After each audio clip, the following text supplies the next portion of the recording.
அனைவருக்கும் உற்சாகமான இனிய காலை வணக்கம். இன்றைய நாள் செப்டம்பர் 6, 2024, ஆவணி 21ஆம் நாள் வெள்ளிக்கிழமை. அனைவருக்கும் இன்றைய நாள் இனிமையான நாளாக அமைய டைகர் குடும்பம் சார்பாக வாழ்த்துகிறோம். நன்றி என்னும் வார்த்தையை எவ்வளவு அதிகமாக நீங்கள் உபயோகிக்க துவங்குகிறீர்களோ அந்த அளவிற்கு மேலும் மேலும் உபயோகிப்பதற்கான வாய்ப்புகளை பிரபஞ்சம் உங்களுக்கு அள்ளி வழங்கி கொண்டே இருக்கும். இன்றைய நிகழ்வில் டைகர் விஷன் மிஷன் கூறுவதற்கு டைகர் ராகுல் ரமணன் ஃப்ரம் ராமநாதபுரம் அவர்களை அன்போடு அழைக்கிறோம். நன்றி tiger Jayanthi Maharaj. Tiger vision: மனம், புத்தி, உடல் மூன்றும் சமநிலையில் இருந்தால் வாழ்க்கை பிரகாசிக்கும். டைகர் மிஷன்: ஒரு தனி மனிதனின் தொடர்ச்சியான ஆரோக்கியமும் பொருளாதாரமும் இவ்வுலகை மாற்றும். நன்றி. நன்றி டைகர் ராகுல் ரமணன். டைகர் இறைவணக்கம் கூறுவதற்கு டைகர் மணிகண்டன் ஃப்ரம் சிவகங்கை அவர்களை அன்போடு அழைக்கிறோம். நன்றி டைகர் ஜெயந்தி மகராஜ். டைகர் இறைவணக்கம். என் வாழ்க்கையின் நம்பிக்கையாய் இருக்கும் இறைவா, நான் சேவை செய்யும் இந்த அமைப்பே நீ வாழும் இடம் என எண்ணுகிறேன். நான் தினமும் செய்யும் பணியே எனது கடமை என நம்புகிறேன். எனது உடலை கண்ணும் கருத்துமாய் பாதுகாப்பதே எனது பொறுப்பு என உணர்கிறேன். நன்றி இறைவா, நன்றி. நன்றி டைகர் மணிகண்டன். அனுதினம் சுவாசிக்கும் காற்றைப் போல் அனுதினம் டைகர்களோடு இணைந்து பயணிக்கும் உங்கள் அனைவருக்கும் டைகர் குடும்பம் சார்பாக வாழ்த்துக்களையும் நன்றிகளையும் தெரிவித்துக் கொள்கிறோம். எல்லோருக்கும் எதிர்பார்க்கும் அனைத்தும் அப்படியே நடப்பதில்லை. எதிர்பார்ப்பது நடப்பது மட்டுமே வாழ்க்கையும் அல்ல. சில நேரங்களில் நீங்கள் எதிர்பார்க்காமல் நடந்த ஒன்று உங்கள் வாழ்க்கையே திருப்பி போடலாம், மிக சிறப்பாக மாற்றலாம். ஆகவே நடக்கும் அனைத்தையும் ஏற்றுக்கொள்ளுங்கள், எல்லாம் நன்மைக்கே என்று நம்ம எல்லாம் எட்டுநடை பயிற்சி கழுத்தி சொல்ல வருகிறார் நமது எட்டுநடை பயிற்சி நாசான் டாக்டர் டைகர் தேன்குடு பிரபாகரன் அவர்களை உற்சாகத்தோடு வரவேற்கிறோம். எல்லோருக்கும் இனிய காலை வணக்கம். இந்த அற்புதமான காலை வேளையில் 9 மூட்டுக்களை அசைக்கக்கூடிய அற்புதமான பயிற்சிகளை முடிச்சுட்டு 27 முறை சூப்பர் பிரெயின் யோகா அப்படின்னு சொல்லக்கூடிய தோப்பு கரணங்களை முக மலர்ச்சியோட மன மகிழ்ச்சியோடு முடிச்சுட்டு 8 நடப்பதற்காக தயார் நிலையில் இருக்கிறோம். 8 மீது நிற்கிறோம். கிழக்கு மேற்காக நடப்பவர்கள் கிழக்கு திசையிலிருந்து மேற்கை நோக்கியும், தெற்கு வடக்காக நடப்பவர்கள் தெற்கு திசையிலிருந்து வடக்கை நோக்கியும் நமக்கான முதலடி எடுத்து வைத்து நடக்க வேண்டிய தருணம். பேசிக் கோர்ஸ் மற்றும் அட்வான்ஸ் கோர்ஸ், அதாவது அடிப்படை படிப்பு மற்றும் முன்னேற்ற படிப்பு அப்படின்னு நம்ம நேற்றே தமிழில் கொஞ்சம் அதை பார்த்தோம். ஸோ 2 கோர்ஸ் பண்ணுறவங்களும் இப்போ நம்மளுடைய நடையை தொடங்கலாம். இப்போ பெண்கள் அனைவரும் இடதுபுறமாகவும் ஆண்கள் அனைவரும் வலதுபுறமாகவும், அதாவது பெண்கள் லெஃப்ட் சைடிலும் ஆண்கள் ரைட் சைடிலும் முதலடி எடுத்து வைத்து நடையை தொடங்குகிறோம். நடை இயல்பாக இருக்கிறது, நடை தளர்வாக இருக்கிறது, தோள்பட்டை தளர்வாக இருக்கிறது, கழுத்து குனியாமல் இருக்கிறது, கால்கள் ஒன்றுக்கு முன்பு ஒன்று வருவது போல் நடந்து கொண்டு இருக்கிறோம், கைகள் அதனிசைவில் அசைந்து கொண்டு இருக்கிறது, சுவாசம் சீர்நிலையில் இருக்கிறது, எண்ணம் நேர்மறையாக இருக்கிறது, மனம் மகிழ்வுடனும் அமைதியுடனும் இருக்கிறது. ஒற்றை சிந்தனையாளர்கள் அத்தனை பேரும் ஒற்றுமையோடு ஒரே திசையை நோக்கி பயணித்து கொண்டு இருக்கிறோம். நமது பயணம் வெற்றிகரமாக அமைய எல்லாம் வல்ல இறைவனை துணை கலைத்து கொண்டு தொடர்ந்து பயணிக்கிறோம். ஒவ்வொரு விடியிலும் நமக்கு பல விஷயங்களை கற்றுத்தந்து கொண்டே இருக்கிறது. நாம் பெற்றுக்கொண்டே இருக்கிறோம். அதை வாழ்வில் பயன்படுத்தி வெற்றி கண்டு கொண்டே இருக்கிறோம். அவ்வாறாக இன்றைய விடியிலும் நமக்கு பல விஷயங்களை கற்றுத்தரப் போகிறது. நாம் பெற்றுக்கொள்ளப் போகிறோம். அதை வாழ்வில் பயன்படுத்தி வெற்றி காணப் போகிறோம். ஒவ்வொரு நாளும் நமது நடையை தொடங்கும் போது நாம் பல நினைவூட்டல்களை நினைவூட்டுவது வழக்கம். அவ்வாறாக இன்றைய நினைவூட்டல்கள் நம்மளுடைய முதல் நிகழ்வாக, எல்லா பயிற்சிகளையும் முயற்சிகளையும் தொடங்குவதற்கு முன்பாக முதல் நிகழ்வாக நாம் செய்ய வேண்டியது நமது தாயை வணங்க வேண்டும், நமது தந்தையை வணங்க வேண்டும், நமது குருமார்களை வணங்க வேண்டும், நமது இயற்கை இறைவன் பிரபஞ்சம் நமது இஷ்ட தெய்வங்களை வணங்க வேண்டும், நமது மூதாதையர்கள் முன்னோர்களை வணங்க வேண்டும். அவர்களிடம் அருளாசி பெற்று நாம் நமது பயிற்சிகளை முயற்சிகளை தொடங்க வேண்டும். இவ்வாறாக தொடங்கக்கூடிய அத்தனை முயற்சிகளும் நிகழ்ச்சிகளும் வெற்றியில் நிறைவடையும் என்பதை மனதில் கொண்டு ஒவ்வொரு நாளும் நம்ம பயிற்சியை தொடங்குவதற்கு முன்பாக, எல்லா செயல்களையும் தொடங்குவதற்கு முன்பாக நாம் முதலில் நாம் இவர்களை எல்லாம் வணங்கி வழிபட்டு அவர்களுக்கு நன்றி கூறி அவர்களிடம் அருளாசி பெற்று அவர்களை நமது வாழ்க்கைக்கு துணையாக இணையாக நமக்கு ஒரு ஊன்றுகோலாக ஒரு தூன்றுகோலாக நம்மளை வழிநடத்த அவர்களை நாம் வேண்டி பயணிக்க வேண்டும். தொடர்ந்து நம்ம 2 டம்ளர் வெதுவெதுப்பான நீர் பருகி நமது பயிற்சிகளை தொடங்கி இருப்போம். நமக்கு அருகில் குடிநீர் இருக்கும்படியாக நாம் பார்த்திருப்போம். நமது உள்ளங்கைகளை மடக்கி பார்த்திருப்போம். விரலின் நகங்களின் வண்ணங்களை பார்த்திருப்போம். சுவாசத்தை சோதித்து பார்த்திருப்போம். இவைகள் எல்லாம் அடுத்த 21 நிமிடங்களில் 42 நிமிடங்களில் எவ்வாறாக மாறுகிறது என்பதை நாம் உணர்வுபூர்வமாக அறிந்து கொள்ளப் போகிறோம். தொடர்ந்து நம்மை இணைத்து வைத்தவர்களுக்கும் நாம் இணைத்து வைத்தவர்களுக்கும் நன்றிகளையும் வாழ்த்துக்களையும் கூற வேண்டிய தருணம். நம்மை இணைத்து வைத்த அந்த சகோதர சகோதரிக்கும் நாம் இணைத்து வைத்த அந்த சகோதர சகோதரிகளுக்கும் அவர்களது குடும்பம் மகிழ்ச்சியோடும் ஆரோக்கியத்தோடும் செல்வ வளங்களோடும் இருப்பதற்கு எல்லாம் வல்ல இயற்கை இறைவன் பிரபஞ்சம் துணை நிற்க வேண்டும் என்று வேண்டிக் கொண்டு தொடர்ந்து நமது ஆழ் மனதில் 3 முக்கிய கேள்விகளை, முக்கிய கேள்விகளை எழுப்ப வேண்டும். முதல் கேள்வி, நாம் எதற்காக இப்பொழுது 8 நடை பயிற்சியை மேற்கொள்கிறோம்? 2வது கேள்வி, நாம் ஏன் டைகர் குழுமத்தோடு இணைந்து பயணிக்கிறோம்? 3வது கேள்வி, நாம் நமது இலக்கை நோக்கித்தான் பயணிக்கிறோமா? இந்த முக்கிய 3 கேள்விகள். நம்ம ஏன் இப்போ 8 நடை நடக்கிறோம் அப்படின்னா, நிச்சயமாக அதற்கான விளக்கத்தை உங்களுடைய ஆழ்மனம் தரும். நம்ம ஏன் டைகர் குழுமத்தோடு இணைந்து பயணிக்கிறோம்? அந்த கேள்வியும் நம்ம எப்பொழுதுமே கேட்டுக்கிட்டே இருக்கணும். யாரோட நம்ம பயணிக்கிறோம், யாரோட இருக்கிறோம் அப்படிங்கிறது முக்கியம். 3வதாக, நாம் நமது இலக்கை நோக்கித்தான் பயணிக்கிறோமா?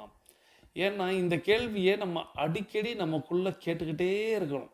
ஏன் இன்னைக்கு மடை மாற்றுவதற்கும் திசை மாற்றுவதற்கும் நம்மளை கவனச்சிதறல் ஏற்படுத்துவதற்கும் உலகத்தில் பல்வேறு விஷயங்கள் செயல்படுகிறது. முழுக்க அதை மட்டுமே வைத்து நம்மை பகடைக்காயாக மாற்றக்கூடிய பல்வேறு நிறுவனங்களே செயல்பட்டு கொண்டிருக்கிறது. நம்மை மடை மாற்றுவதற்கும் நம்மளை திசை மாற்றுவதற்கும் நம்மளுக்கு கவனச்சிதறல் ஏற்படுத்துவதற்கும் நம்மளுக்கு மூளைச்சலவை செய்வதற்கும்னு பல்வேறு காரணிகளாக அங்கே இயங்கி கொண்டிருக்கிறது. இதையெல்லாம் தாண்டி தான் உலகத்தில் இனிமே நம்ம எல்லாருமே ஜெயிச்சாகணும். உலகம் அப்படி தான் இயங்கிக்கிட்டு இருக்கு. அதில் தான் நாமும் நமது சந்ததியினரும் ரொம்ப கவனமாக நம்ம இலக்கை நோக்கி பயணித்து வெற்றி காணணும். கவனச்சிதறல், மடை மாற்றுதல், திசை திருப்புதல் நிறைய நடந்துக்கிட்டே தான் இருக்கும். நாம் அதில் சுதாரிப்பாக இருக்கணும். அப்போ நம்மளுடைய ஆழ்மனதில் இந்த கேள்வியை கேட்டுக்கிட்டே இருக்கணும். நாம் பழைய ஜென் கதை ஒன்று அதாவது 2 நண்பர்கள் இருக்காங்க. 2 நண்பர்களும் ரொம்ப உயிர் நண்பர்கள். அவங்க பாலைவனத்தில் நடந்து போய் கொண்டிருக்கும் பொழுது கால்களில் ஏற்படக்கூடிய சூடு தெரியாமல் இருப்பதற்காக 2 நண்பர்களும் பேசிக்கொண்டே போகிறார்கள். இந்த பேசிக்கொண்டே போகும்போது ஒரு கட்டத்தில் ஒரு கருத்தில் 2 பேருக்கும் வேறுபாடு ஏற்படுகிறது. அந்த வேறுபாடு ஏற்பட்டதில் வாக்குவாதமாக மாறுகிறது. அந்த வாக்குவாதத்தின் முடிவு கைகலப்பாக மாறுகிறது. அந்த கைகலப்பில் ஒரு நண்பன் இன்னொரு நண்பனை கன்னத்தில் அறைந்து விடுகிறார். இப்படி அறையவும் அந்த நண்பர் உடனே மணலில் உட்காந்து எழுதுறாரு, என் உயிர் நண்பன் என்னை கன்னத்தில் அறைந்து விட்டான் அப்படின்னு எழுதுறாரு. இது இன்னொரு நண்பனுக்கு பார்க்குறாரு, ஏதோ மணலில் எழுதுறாருன்னு மட்டும் அவருக்கு தெரியுது. இருப்பினும் கடந்து போகிறாங்க. திரும்ப நடந்து போகும்பொழுது மீண்டும் தாகம் ஏற்படுகிறது. தாகம் ஏற்படும் பொழுது தேடி பார்க்கிறார்கள். ஒரு அற்புதமான சுனை நீர் ஒன்று வந்துக்கிட்டு இருக்கு.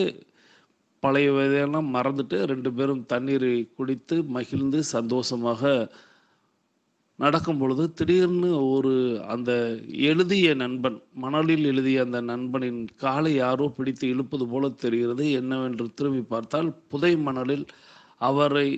மணல் இழுக்கிறது. இப்பொழுது அந்த அறைந்த நண்பர் அவரை காப்பாற்ற முயற்சி செய்கிறார்.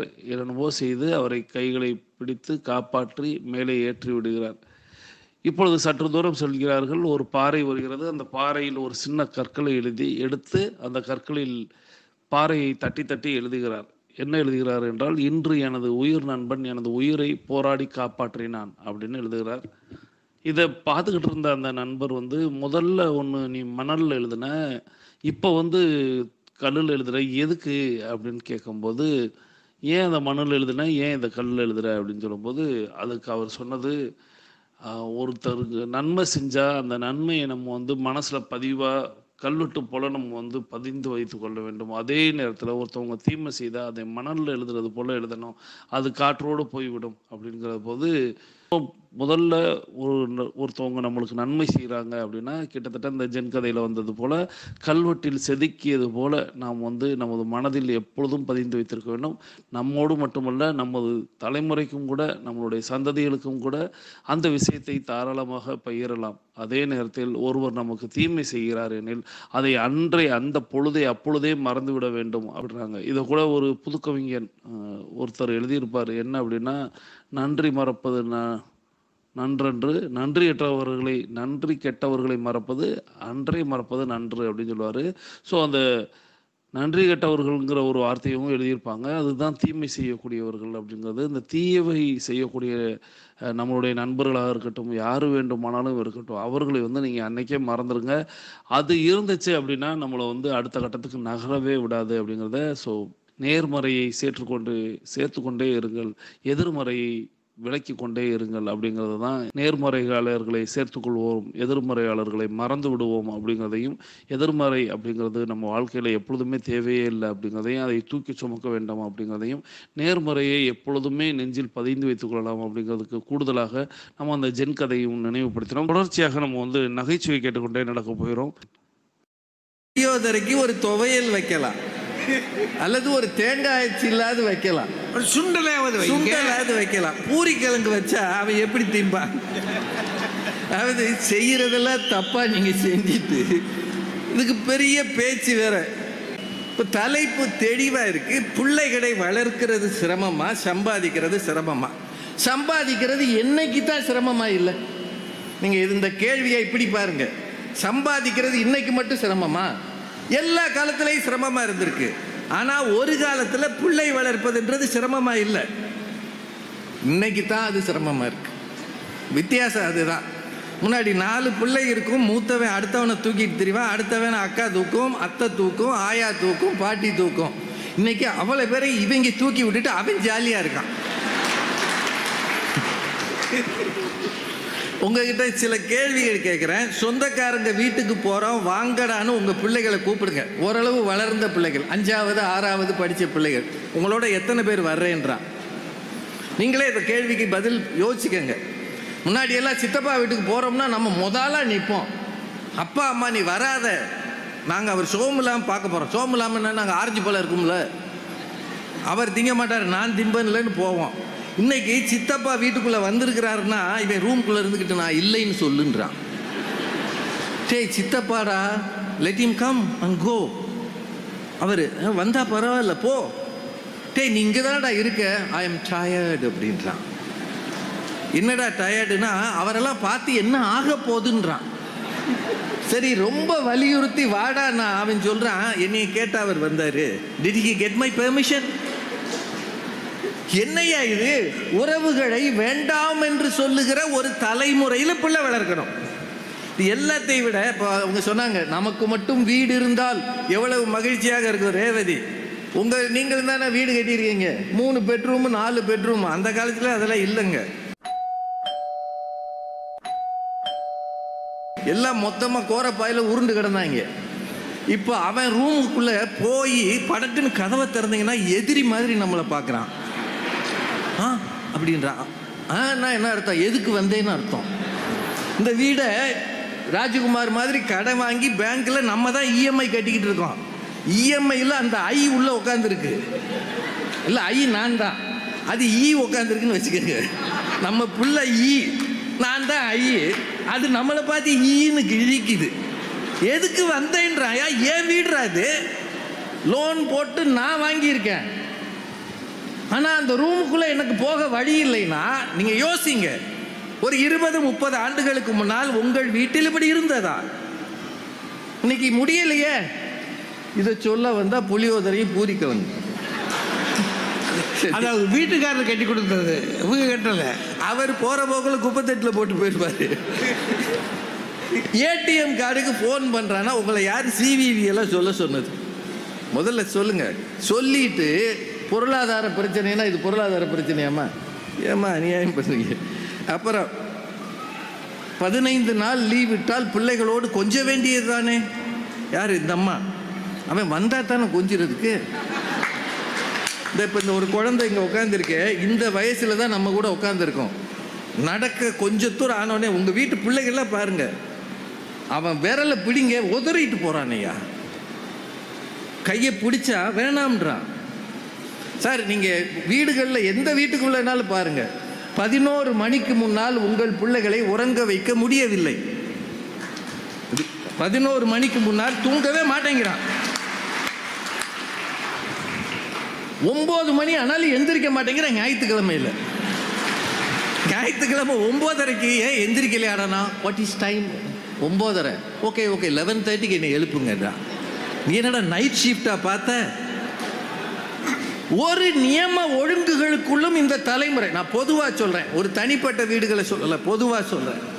விடுமுறை நாட்கள்னா ஒரு பையன் நேரத்துக்கு எந்திரிக்கிறது இல்லை. 11:30க்கு எந்திரிச்சு காலை சாப்பாடு 1 மணிக்கு சாப்பிட்றான் ஐயா.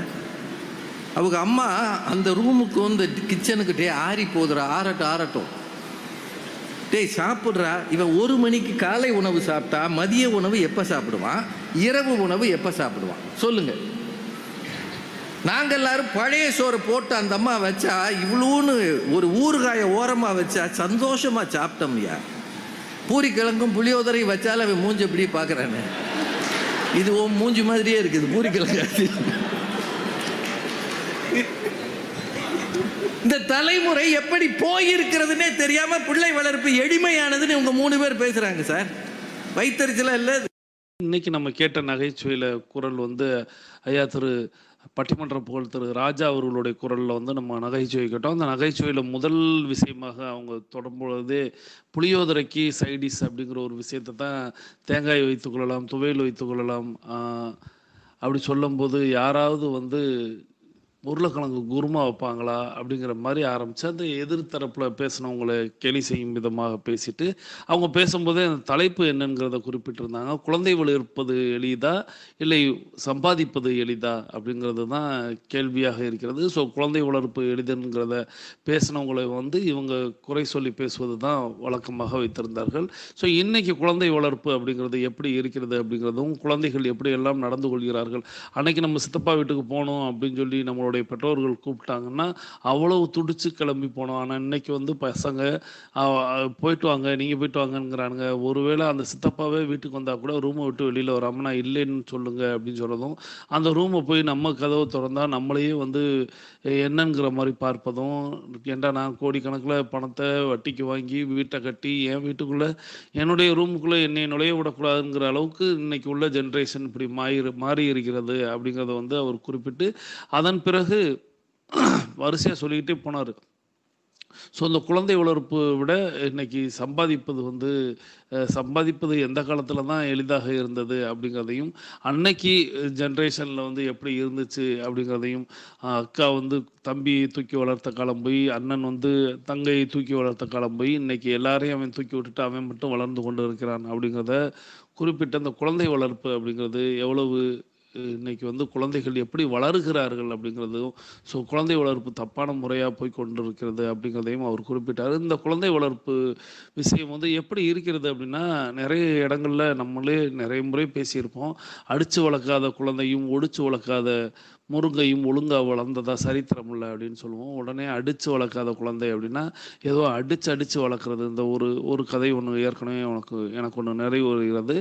ஒரு முதலாளி வந்து கடைக்கு வராத ஒரு தன்னுடைய ஊழியர் ஏன் வரல அப்படிங்கிறத தெரிஞ்சுக்கிட்டு சரி வீட்டுக்கு போய் பார்க்கலாம் அப்படின்னு சொல்லிட்டு போகிறாரு. அங்கே போனால் வெளியில் சத்தம் கேட்குது, பீடி குடிப்பியான்னு அந்த தகப்பனார் வந்து அந்த குழந்தையை போட்டு அந்த பையனை போட்டு அடித்து கொண்டு இருக்கிறார். முதலாளி வந்து ஆஹா அந்த பையன் பீடி குடிச்சிட்டான் போலன்ட்டு உள்ளே போய் பார்க்குறாரு. அந்த குழந்தையை அடித்து கொண்டிருக்கக்கூடிய அந்த ஊழியரை தடுக்கிறார். அவர் இடையில பீடியை அவரே அடிச்சுக்கிட்டு அந்த ஊழியர் வந்து பீடியை குடிச்சுக்கிட்டே இழுத்துக்கிட்டு அந்த பையனை அடிக்கிறார். இனிமேல் நீ பீடி குடிப்பியான்னு. அப்போ தான் முதலாளி சொல்கிறாரு, ஏன்பா நீ பீடியை குடிச்சிக்கிட்டே அந்த பையனை அடிச்சின்னா அவன் எப்படி பார்த்துருந்தோன்னு, நீங்கள் சும்மா இருக்க முதலாளியே, இவங்களையெல்லாம் இப்படி பண்ணாதான் அப்படின்னு சொல்லிட்டு திரும்ப பீடியை 2 இழுத்துட்டு அடிச்சாராம். அப்படி ஒரு கதை வந்து ஏற்கனவே ஒரு முறை நம்ம கேள்விப்பட்டிருக்கோம். அந்த மாதிரி நம்மளுடைய குழந்தை வளர்ப்பு அப்படிங்கிறது இப்படித்தான் இருக்குது. நம்ம வந்து ஒரு துளி கூட மாறாமல், ஆனால் குழந்தைகளை மட்டும் மாற சொல்லுது. குழந்தைகளுக்கு நன்றாக தெரிந்து வைத்துக் கொள்ள வேண்டும். இந்த குழந்தைகளுக்கு வந்து தாயும் தந்தையும் தான் முதல்ல அவங்க பார்க்கக்கூடிய ஒரு ஹீரோ அப்படிங்கிறத சொல்லலாம். எப்பொழுதுமே ஒருவரை பார்த்து தான் நம்ம வளருவோம், அவரை போல நம்ம வளர வேண்டும் அப்படின்னு நினைப்போம். ஒரு குழந்தை தவறான பாதையில் செல்கிறது அப்படின்னா கண்டிப்பாக அதுவாக வந்து எங்கேயோ இருந்து மூளையில் தோன்றி எண்ணத்தில் தோன்றிலாம் அது மாறாது. அது பார்த்த ஒரு விஷயம், அதை பாதித்த ஒரு விஷயம்தான் அது வந்து, அதாவது மனதில் உள்ள இந்த மாதிரி நம்ம வரணும் அப்படின்னு நினைக்கும்போது அவர்கள் யாரையாவது பின்பற்றுவார்கள். அந்த பின்பற்றக்கூடிய நபர் யார் என்பது தான் இந்த இடத்துல ஒரு கேள்விக்குறி. தன்னுடைய தாய் தந்தையரை தான் முதல்ல எடுத்துக்கிடுவாங்க, அடுத்த ஆசிரியர்களை எடுத்துக்கொள்வாங்க. அவங்க எல்லாம் யாருமே அவங்கள கேர் பண்ணலை அப்படின்னா அடுத்து அவங்க மேலே வேற யாராவது அன்பு செலுத்துகிறார்களான்னு பார்ப்பாங்க. அவர்களுக்கு மனதளவில் யாரையாவது பிடிக்குது அப்படின்னா அவர்களை பின்பற்ற ஆரம்பித்து விடுவார்கள். அவர்களுடைய பழக்க வழக்கங்கள் எதுவாக இருந்தாலும் அதை வந்து அவர்கள் அந்த இப்பொழுது வந்து ஒரு பீடி குடித்தல் அப்படிங்கிறதுல ஆரம்பித்து எல்லா விதமான பழக்கங்களும் ஒருத்தவங்களை எடுத்தறிஞ்சு பேசுகிறதுல இருந்து எல்லாமே பார்த்திங்கன்னா அந்த தாய் தந்தையர்கள் சொல்லி கொடுக்கக்கூடிய வளர்க்கக்கூடிய விதம் தான். அடித்து வளர்ப்பது அப்படிங்கிறது நம்ம ஏற்கனவே சொன்னோம். அந்த மாதிரி பீடி குடிச்சுக்கிட்டே அடிக்கிறது, இனிமேல் நீ பீடி குடிப்பியா அப்படிங்கிறது அல்ல அப்படிங்கிறதையும், அடித்து வளர்த்தல் அப்படிங்கிறது கெட்ட கெட்ட பழக்கங்களை எல்லாம் நம்ம அடித்து நொறுக்கி விட்டு அதை பார்த்து அந்த குழந்தையை வளர்த்தல் அப்படிங்கிறது தான் நம்ம அந்த பழமொழியிலிருந்து நம்ம எடுத்துக்கொள்ள வேண்டும். ஸோ குழந்தைகளை நாம் வளர்க்கும் பொழுது ரொம்ப அதாவது எப்படி நம்ம ஒரு செடி வளர்க்கும் போது எவ்வளோ பாதுகாப்போடு நம்ம வேலி அமைத்து அதை ஒவ்வொரு நாளும் பக்குவமாக பார்த்து அது தண்ணி தெளித்து நம்ம வளர்ப்போமோ, அதுபோல் இந்த குழந்தைகள் வளர்ப்பு அப்படிங்கிறது ரொம்ப ரொம்ப எளிதான ஒரு விஷயம் அப்படின்னு தான் சொல்லுவேன். நாம் எப்படி இருக்கோமோ நம்மளை பார்த்து தான் நம்ம குழந்தை அப்படியே வளரும். இதில் நீங்கள் என்ன தான் சொன்னாலும் நான் அப்படிங்க, நான் என்னை மாதிரிலாம் ஒரு நல்லவங்க கிடையாதுங்க, ஆனால் என் பிள்ளை என்னை பார்த்து வளரலைங்க, அது கெட்டு போயிடுச்சுங்க அப்படின்னு நம்ம சொன்னோம்னா, கண்டிப்பாக நீங்களே உட்கார்ந்து 4 சுவர்களுக்குள்ள ஒரு கண்ணாடி, ஆள் உயர கண்ணாடிக்கு முன்னாடி உட்கார்ந்து நீங்கள் கேட்டு பாருங்கள் உங்களை. ஏன்னா மனசாட்சியை கேட்டு பார்க்குறதுனா இப்படி கேட்டு பார்த்தா தான் தெரியும். நீங்கள் செய்யக்கூடிய சின்ன சின்ன தவறுகள், நீங்கள் எடுத்தறிந்து யாரையாவது பேசுவது, இல்லைன்னா மறைப்பது, இல்லைன்னா பொய் சொல்வது, இந்த மாதிரியான விஷயங்களை அந்த குழந்தைக்கு என்ன தெரியும் அப்படிங்கிற மாதிரி நம்ம செய்த செயல்கள் தான் அந்த குழந்தை அப்படியே தாயையோ தந்தையவோ அப்படியே பார்த்து வளர்ந்து அது அந்த நிலைக்கு வரும். நீங்கள் 1000 சொன்னாலும் என் குழந்தை சேட்டை பண்ணுறான் அப்படிலாம், சேட்டைக்கும் அதுக்கும் தொடர்பு கிடையாது. அது சேட்டைங்கிறது அவனுடைய உறுப்புகளுடைய வளர்ச்சிகளில் அந்த இரத்த ஓட்டத்தின் காரணமாக அவன் அவனுடைய மூளை வளர்ச்சி ஏற்படும் பொழுது ஒவ்வொரு நபர்களும் ஒவ்வொரு மாதிரியாக செயல்படுவார்கள். இந்த சேட்டையையும் நீங்கள் பழக்க வழக்கங்களையும் ஒன்றாக இணைத்து வைத்துக் கொள்ளாதீர்கள். இந்த பழக்கம் அப்படிங்கிறது என்ன அப்படின்னா, ஒருத்தவங்களை எடுத்திருந்து பேசுறது, கெட்ட வார்த்தைகள் பேசுவது, திருடுதல், இந்த மாதிரி சின்ன சின்ன தவறுகள் நம்ம கண்டிப்போம் பார்த்தீங்களா. அந்த கண்டிப்பு அப்படிங்கிறது கண்டிப்பாக தாய் தந்தையர், ஆசிரியர்கள் இவர்களை தவிர கவனிப்பாரற்று விட்டுவிட்டீங்க அப்படின்னா அவங்க யாரையாவது பார்த்து அந்த பழக்கத்தை கற்றுக்கொண்டுருவாங்க. பக்கத்து வீட்லேயோ எதிர் வீட்லேயோ மாடி வீட்லேயோன்னு அந்த பழக்கம் எப்படி வேண்டுமானாலும் வரும். ஸோ நீங்கள் புரிந்து கொள்ள வேண்டியது, நீங்கள் குழந்தைகளை வளர்ப்பது அப்படிங்கிறது ரொம்ப ரொம்ப எளிது. குழந்தைகளுக்கு முதல் ஹீரோ அப்படிங்கிறது தன்னுடைய தந்தையும் தாயும் தான். அவர்கள் 2 பேரும் எப்பொழுதுமே குழந்தைகளுக்கு முன்பாக சரியாக இருந்தார்கள் என்றால் கண்டிப்பாக அந்த குழந்தையும் நல்ல குழந்தை தான் மண்ணில் வரும்போது அதே இது நல்லவராவது தீவராவதும் அன்னை வளர்ப்பினிலே அப்படின்னு அன்னை மேலே மட்டும் பழியப்பட முடியாது. இந்த இடத்துல தந்தையும் சேர்த்து நம்ம எடுத்துக்கொள்ள வேண்டும். ஸோ நம்ம தெரிந்து கொள்ள வேண்டியது, குழந்தை வளர்ப்பு என்பது ரொம்ப எளிது. அது நம்மளை பார்த்து தான் வளருகிறது அப்படிங்கிறத தெரிந்து கொண்டு நமது 8 நடையின் முதல் பகுதி முடிவுக்கு வருகிறது. வாருங்கள் நாம் அனைவரும் தொடங்கிய திசைக்கு வந்து விடலாம். கிழக்கு மேற்காக நடந்தவர்கள் கிழக்கு திசையிலும், தெற்கு வடக்காக நடந்தவர்கள் தெற்கு திசைக்கு வந்து விடுகிறோம். நமது உள்ளங்கைகளை மடக்கி பார்க்கிறோம், இறுக்கமாக இருக்கிறது. விரலின் நகங்களின் வண்ணங்களை பார்க்கிறோம், சிவப்பணத்தில் மாறி இருக்கிறது. சுவாசத்தை சோதித்து பார்க்கிறோம். 2வது நாசிலும் சுவாசம் வரக்கூடிய இந்த வேளையில் பேசிக் கோர்ஸில் இருக்கக்கூடியவங்களுக்கும் அட்வான்ஸ் கோர்ஸில் இருக்கக்கூடியவங்களுக்கும் இந்த 21 நிமிடம் அப்படிங்கிறது அதிமுக்கியமானது என்பதை நாம் அறிவோம். இப்போ நமக்கு அருகில் இருக்கக்கூடிய குடிநீரை எடுத்து நிறுத்தி நிதானித்து ரசித்து ருசித்து 2 வாய் நீர் பருகிக் கொள்கிறோம். நின்று கொண்டே பருகிக் கொள்ள போகிறோம். தண்ணீர் பருகுதல் என்பது ஒரு கலை என்பதை நாம் அறிவோம். தண்ணீர் பருகும்போது வேறு எங்கேயும் கவனத்தை நாம் செலுத்த வேண்டாம். தண்ணீரை பற்றி பல்வேறு நாட்கள் பல்வேறு குறிப்புகள் கொடுக்கப்பட்டு கொண்டே இருக்கும். இன்னும் வரும் நாட்களிலும் நிறைய கொடுக்கப்படும். ஆனால் நீரை குடிக்கும்போது உங்களுடைய கவனம் நீரில் இருக்க வேண்டும். இப்போது நீர் பருகி முடித்தவங்க கருத்து பதிவிட போகிறீங்க. உங்களுக்கு அருகில் இருக்கக்கூடிய மொபைல் ஃபோன் எடுத்து கமெண்ட் பதிவிட போகிறீங்க. இன்றைக்கி என்ன கமெண்ட் பதிவிட போகிறோம் அப்படின்னா, நேற்றைக்கு நம்ம ஆசிரியர் தினம் அப்படிங்கிற ஒரு விஷயத்தை கொண்டாடினோம். ஸோ இன்றைக்கி என்ன கேள்வி அப்படின்னா, உங்களுடைய ஆசிரியர்களிடம் நீங்கள் நிறைய பேரை தட்டச்சு பண்ணியிருந்தீங்க, நிறைய பேரை மானசீகமாக நினச்சிருந்தீங்க.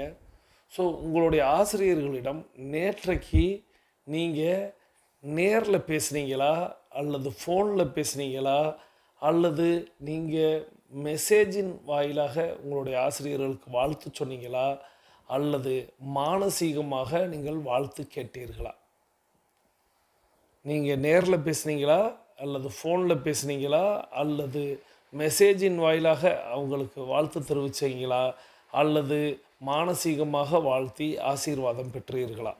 இந்த 4ல் ஒன்று செஞ்சுருப்போம். நேரில் பார்த்துருப்போம், இல்லைனா ஃபோனில் பேசியிருப்போம், இல்லைனா மெசேஜ் அனுப்பியிருப்போம், இல்லைனா மானசீகமாக வேண்டியிருப்போம். இதில் நீங்கள் எதை செஞ்சீங்க? இது ஒரு கேள்வி.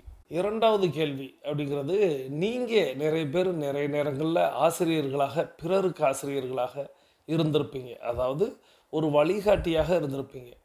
டைகர் குழுமத்தில் நிறைய பேரை நம்ம அறிமுகப்படுத்தும் போது அதற்கு நம்ம வழிகாட்டியாக கூட இருந்திருப்போம். அவ்வாறாக உங்களுக்கு நேற்று ஆசிரியர் தின வாழ்த்து கிடைத்ததா? குருமார்களாக உங்களை யாராவது கருதி உங்களுக்கு வாழ்த்து சொன்னார்களா? இது இரண்டாவது கேள்வி. இது ஏன் இரண்டாவது கேள்வி அப்படிங்கிறத நான் பிறகு சொல்கிறேன்.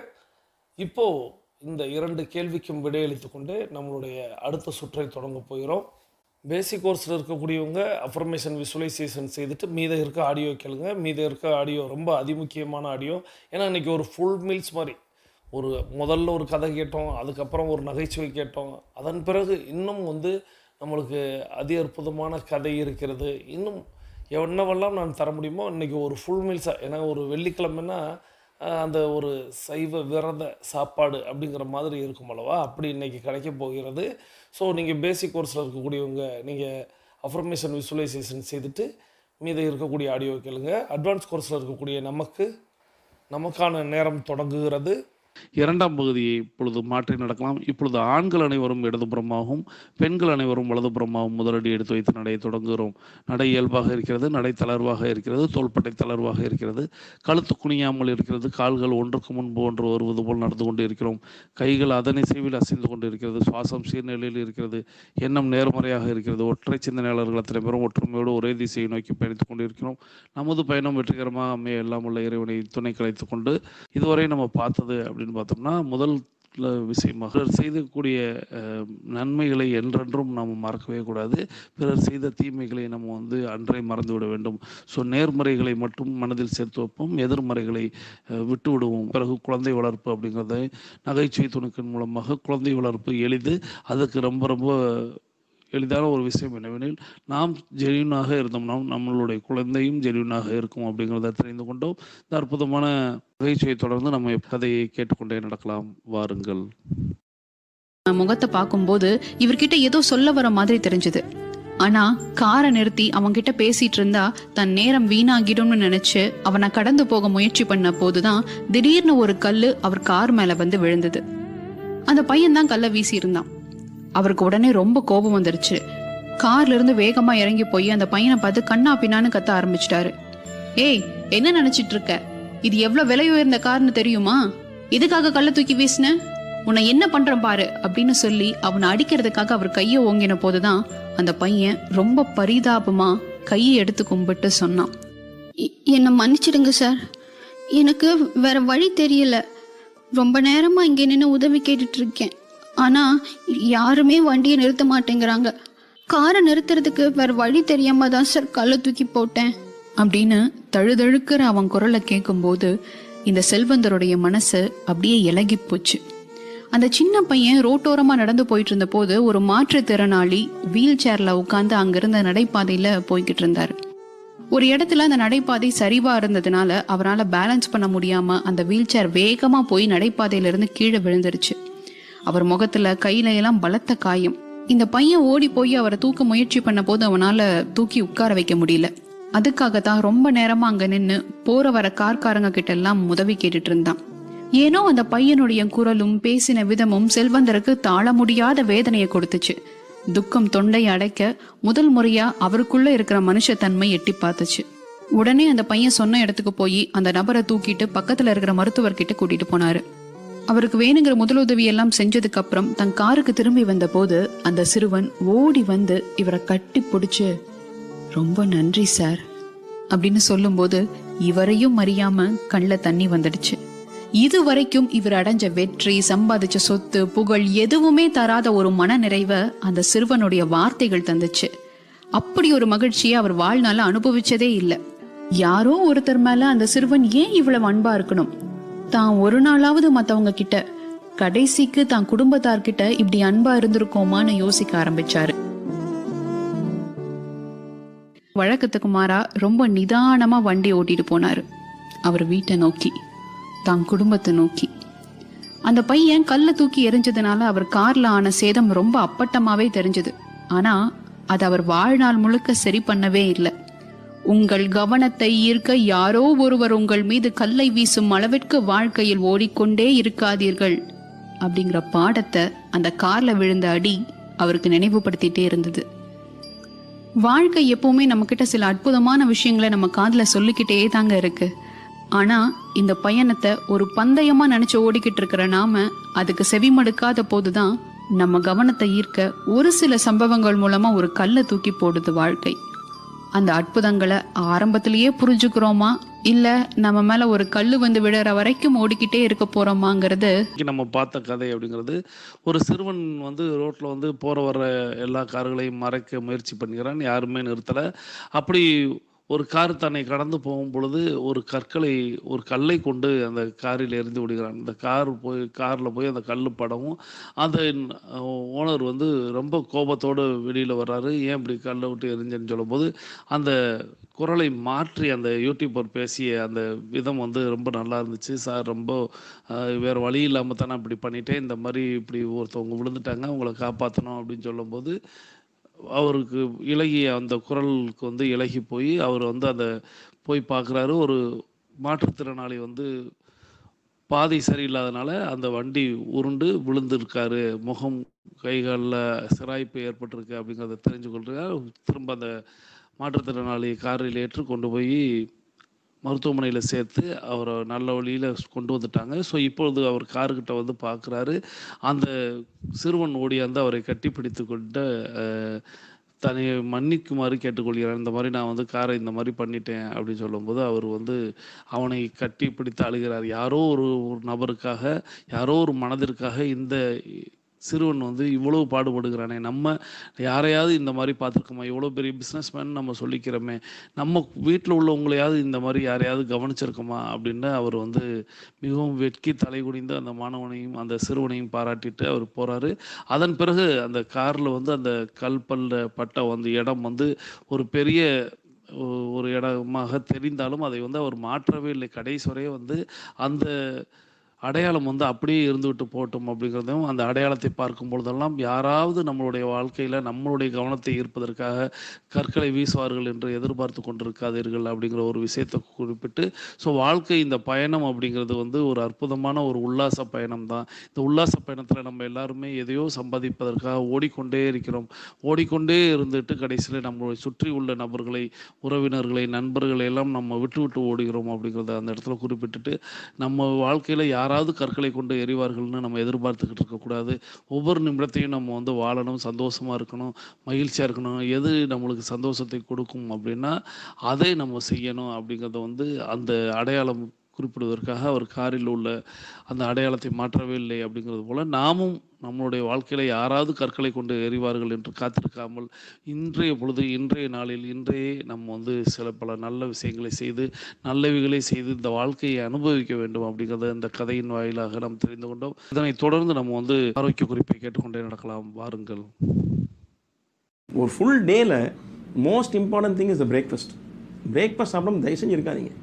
உங்கள் ஹோல் சிஸ்டம் இப்போ உங்கள் 27 வயசு, 28 வயசு, இல்லை 30 வயசு இருக்கும். இப்போ உங்களுக்கு 24 வயசு இருக்கும். இப்போ எல்லாமே கேட்கும் உடம்பு. ஆனால் 35-40க்கு மேலே அது ஆட்டம் காட்டும் பாருங்கள். அப்போ ரொம்ப லேட் ரிக்ரெட் பண்ணுறது. இது எல்லா ஜென்ரேஷனுக்கும் முந்தின ஜென்ரேஷன் ஆளுங்க சொல்கிறது தான். ஆனால் கேட்குறது இல்லை யாருமே. உங்கள் வயசில் எனக்கும் எங்கள் அப்பா அம்மா சொன்னது தான் நான் கேட்கல. இப்போ உங்களுக்கு நான் சொல்கிறேன், நீங்கள் கேட்க மாட்டீங்க. என்னென்னா, டோன்ட் நெக்லெக்ட் யுவர் பாடி.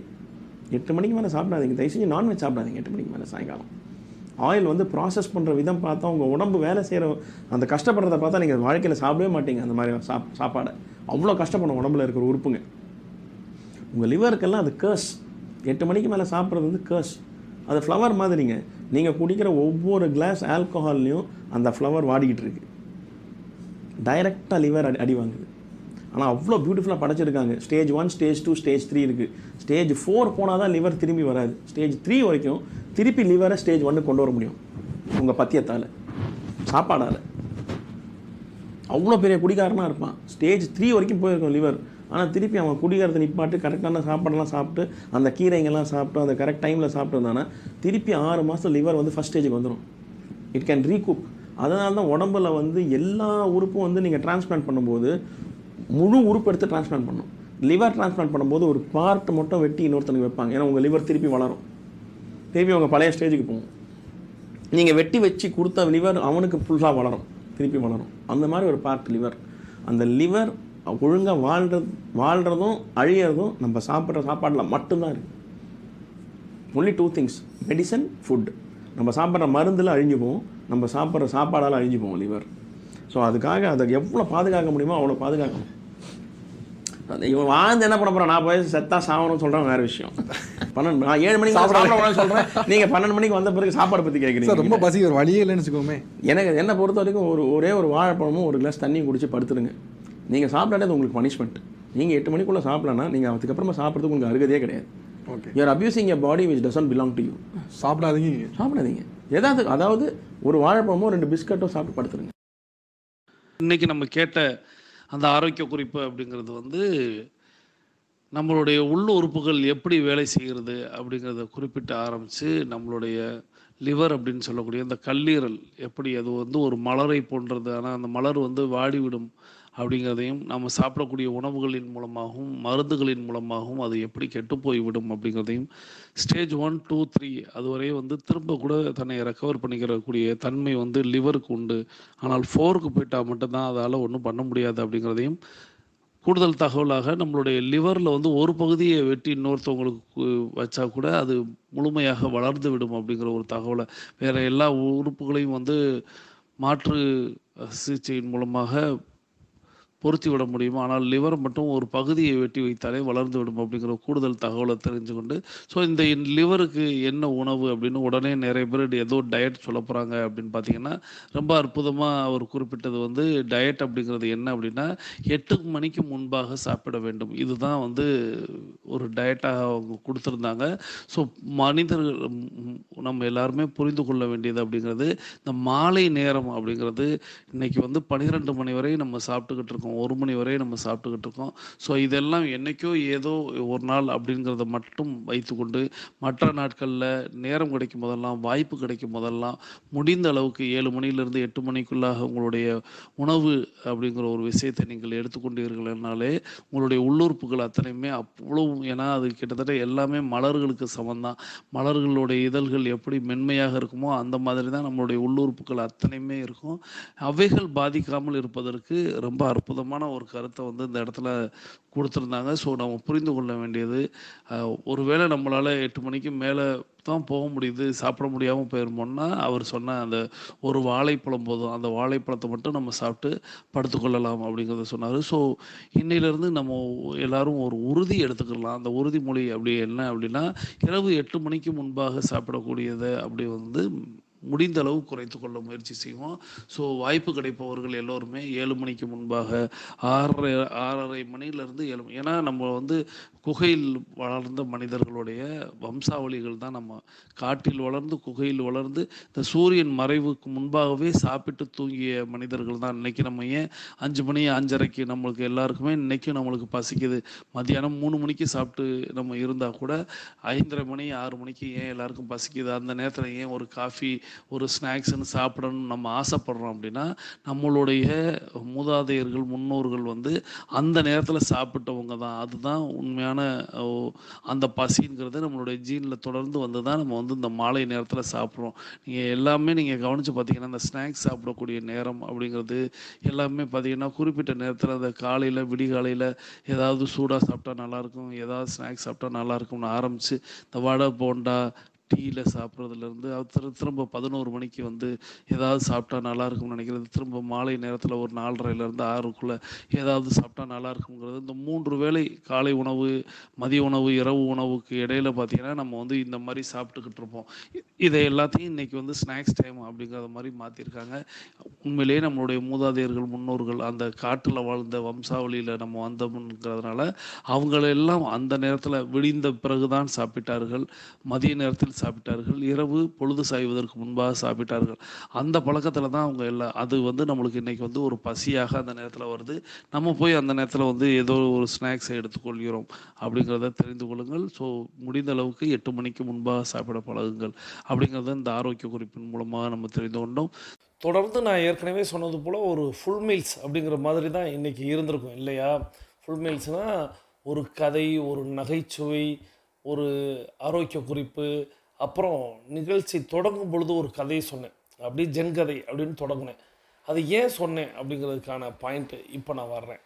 அதாவது எதை மணலில் எழுதணும், எதை கல்லில் எழுதணும் அப்படிங்கிறதும், அப்புறம் அந்த கார் கண்ணாடியை உடைத்த அந்த ஒரு சம்பவம், அது வந்து மனதில் ஒரு பதிவாகவே இருக்கணும் அப்படிங்கிற மாதிரி இன்றைக்கி சில விஷயங்களை நம்ம தொட்டு வந்தோம் அல்லவா. நேற்றைக்கு நம்ம வந்து ஆசிரியர் தினம் அப்படின்னு ஒன்று கொண்டாடணும். அந்த ஆசிரியர் தினத்துக்கு நிறைய பேர் எனக்கு வாழ்த்து தெரிவிச்சிருந்தீங்க. யூடியூப்லேயும் சொல்லியிருந்தீங்க, எனக்கு வாட்ஸ்அப்லேயும் சொல்லியிருந்தீங்க. சிலர் ஃபோன்லேயும் என்னை அழைச்சி வந்து என்னிடத்தில் வந்து வாழ்த்து வாங்கினீங்க. ஸோ எல்லாருக்கும் என்னுடைய நன்றிகளை இந்த நேரத்தில் தெரிவிக்கணும்.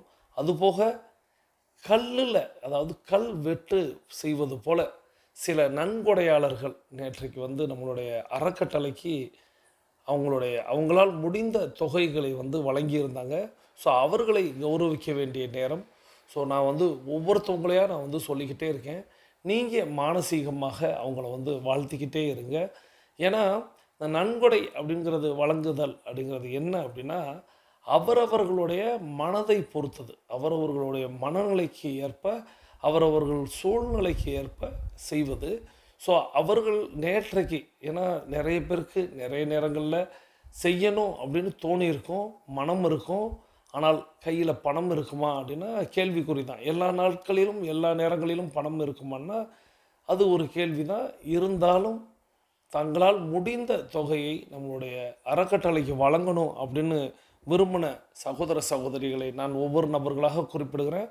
நீங்கள் உங்களுடைய நன்றிகளையும் வாழ்த்துக்களையும் மானசீகமாக சொல்லுங்கள். இப்போது நான் வாசிக்க போகிற பெயர்கள் அப்படிங்கிறது ஒரு வரிசையில் வரும். இந்த வரிசை அப்படிங்கிறது ஏதோ அவர்கள் கொடுத்த தொகையின் எண்ணிக்கையின்படி நான் கொடுக்குறேன் அப்படிங்கிறது நீங்கள் கருதி கொள்ள வேண்டாம். ஏன்னா இந்த தொகைகள் அப்படிங்கிறது நான் வந்து சின்னது பெருசு அப்படிங்கிறதெல்லாம் பார்க்க மாட்டேன். அவர்களுக்கு கொடுக்குற மனசு இருந்துச்சுன்னா அதை வந்து எப்பொழுதுமே பதிப்பேன். நிறைய சகோதர சகோதரிகள் தங்களுடைய பிறந்த நாளைக்கு, தன்னுடைய திருமண நாளைக்கு இப்படி வழங்கி கொண்டே தான் இருக்கிறார்கள். ஆனால் நேற்றைக்கு குருதட்சணையாக வழங்கணும் அப்படின்னு எண்ணிய அந்த சகோதர சகோதரிகளுடைய பெயர்களை எனது அக்கௌண்ட்டில் வந்த அந்த நேரத்தின் படியாக நான் வந்து இப்போ வாசிக்கிறேன். அவருடைய பெயர்களை வரிசையாக சொல்கிறேன். ஸோ நீங்கள் மானசீகமாக வாழ்த்திக்கிட்டே வாங்க. நான் எல்லாருக்கும் மொத்தமாக கடைசியாக நான் வந்து என்னுடைய வாழ்த்துக்களையும் நன்றிகளையும் தெரிவிப்பேன். முதலாவதாக சகோதரி டைகர் சந்திரவாசிகி ஃப்ரம் திருச்சி. இவங்க சிவகங்கை மற்றும் மதுரை டைகர் கிளப்போடைய ஒருங்கிணைப்பாளராக இருக்கிறாங்க. சகோதரி டைகர் சந்திரவாசிகி ஃப்ரம் திருச்சி. தொடர்ந்து சகோதரி டைகர் லக்ஷ்மி ஃப்ரம் கோயம்புத்தூர். இவங்க கோயம்புத்தூர் டைகர் கிளப்பில் வைஸ் கேப்டனாக இருக்கிறாங்க. சகோதரி லக்ஷ்மி ஃப்ரம் கோயம்புத்தூர். தொடர்ந்து சகோதரி டைகர் முத்துக்கனக செல்வி ஃப்ரம் சென்னை. இவங்க சென்னை மற்றும் தூத்துக்குடி டைகர் கிளப்போடைய ஒருங்கிணைப்பாளராக இருக்கிறாங்க. சகோதரி டைகர் முத்துக்கனக செல்வி ஃப்ரம் சென்னை.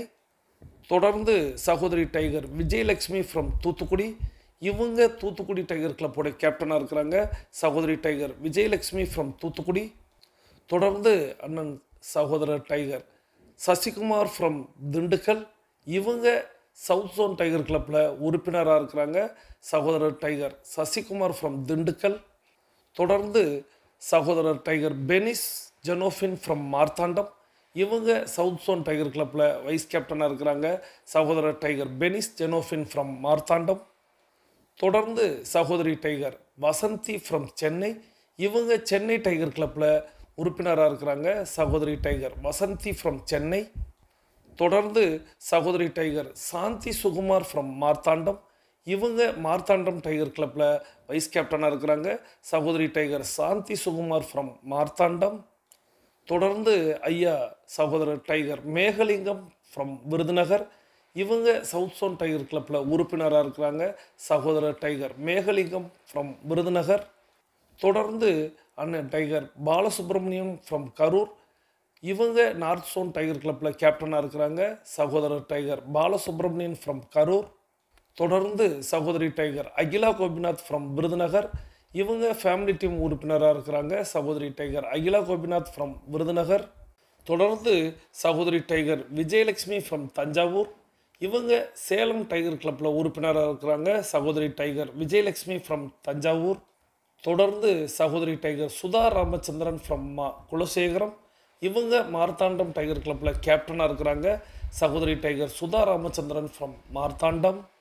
தொடர்ந்து சகோதரர் டைகர் பூபாலன் ஃப்ரம் ராமநாதபுரம், இவங்க சவுத் சோன் மற்றும் நார்த் சோன் டைகர் கிளப்பில் ஒருங்கிணைப்பாளராக இருக்கிறாங்க.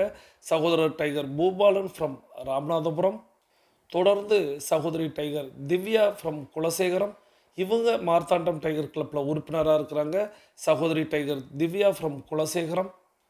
தொடர்ந்து சகோதரி டைகர் சித்ரா முருகேசன் ஃப்ரம் கோயம்புத்தூர், இவங்க கோயம்புத்தூர் டைகர் கிளப்பில் உறுப்பினராக இருக்கிறாங்க. சகோதரி டைகர் சித்ரா முருகேசன் ஃப்ரம் கோயம்புத்தூர். ஆகிய சகோதரர்களின் பெயர் கல்வெட்டில் பதிக்கப்படுவது போல என்னுடைய மனதில் பதிக்கப்பட்டுள்ளது. எல்லாருக்கும் ஏன்னா நீங்கள் குருதட்சணையாக எனக்கு வழங்கிய அந்த தொகையை நான் நம்மளுடைய அறக்கட்டளைக்கு அதை சேர்க்கிறேன். ஸோ உங்கள் எல்லாருக்கும் என்னுடைய நன்றிகளையும் வாழ்த்துக்களையும் தெரிவித்து, உங்களுடைய குடும்பத்தினர் அத்தனை பேரும் ஆரோக்கியத்தோடும் ஆனந்தத்தோடும் இருக்க வேண்டும். நீங்கள் எண்ணியதெல்லாம் நடக்க வேண்டும். நீங்கள் கேட்டதெல்லாம் கிடைக்க வேண்டும். நீங்கள் ஆரோக்கியமாகவும் ஆனந்தமாகவும் மனம் மகிழ்ச்சியாகவும் உங்களுடைய பொருளாதாரம் உயர்ந்து கொண்டே இருக்க வேண்டும். உங்களுடைய பணி சிறந்து விளங்க வேண்டும். உங்களுடைய தொழில் வளர்ந்து கொண்டே இருக்க வேண்டும். நீங்கள் எண்ணியதெல்லாம் நடக்க வேண்டும். நீங்கள் கேட்டதெல்லாம் கிடைக்க வேண்டும் என்று எல்லாம் வல்ல இயற்கை இறைவன் பிரபஞ்சத்தை வேண்டுகிறேன். நிச்சயமாக உங்களுக்கு நடந்தேறும் என்பதை இந்த நேரத்தில் வாக்காக கொடுத்து நம்மளுடைய 8 வாக்கை நிறைவுக்கு கொண்டு வருகிறோம். வாருங்கள், அனைவரும் தொடங்கிய திசைக்கு வந்து விடலாம். எல்லா சகோதர சகோதரிகளையும், இந்த அத்தனை சகோதர சகோதரிகளுக்கும் உங்களுடைய வாழ்த்து மலைகளை பொழியுங்கள். தட்டச்சில் அவர்களுடைய பெயர்களை முடிந்தால் குறிப்பிட்டு நீங்கள் வாழ்த்துக்களை தெரிவியுங்கள். உங்களுக்கு என்னுடைய நன்றிகளையும் வாழ்த்துக்களையும் தெரிவித்துக் கொண்டு நாம் தொடங்கிய திசைக்கு வந்து விடுகிறோம். கிழக்கு மேற்கா தொடங்கியவர்கள் கிழக்கு திசையிலும், தெற்கு வடக்கா தொடங்கியவர்கள் தெற்கு திசைக்கு வந்து விடுகிறோம். தொடர்ந்து இன்று நம்மோடு இணைந்து பயணித்த அத்தனை அன்பு சகோதர சகோதரிகளுக்கும் நன்றிகளை தெரிவித்துக் கொண்டு, இன்றைய நிகழ்வு பிடித்திருந்தால் லைக் செய்து நண்பர்களுக்கு ஷேர் செய்யுங்கள். நாம் அனைவரும் தொடங்கிய திசையில் வந்து கிழக்கு முகமாக என்ற அஃபர்மேஷன் விசுவலைசேஷனை செய்து இன்றைய நாளை தொடங்கும். இன்றைய நாள் உங்களுக்கு அற்புதமான நாளாக அமையட்டும் என்று வேண்டி விரும்பி வாழ்த்தி மீண்டும் சந்திப்போம், கலந்து சிந்திப்போம். வாழ்க நலத்துடன், வாழ்க வளத்துடன். நன்றி.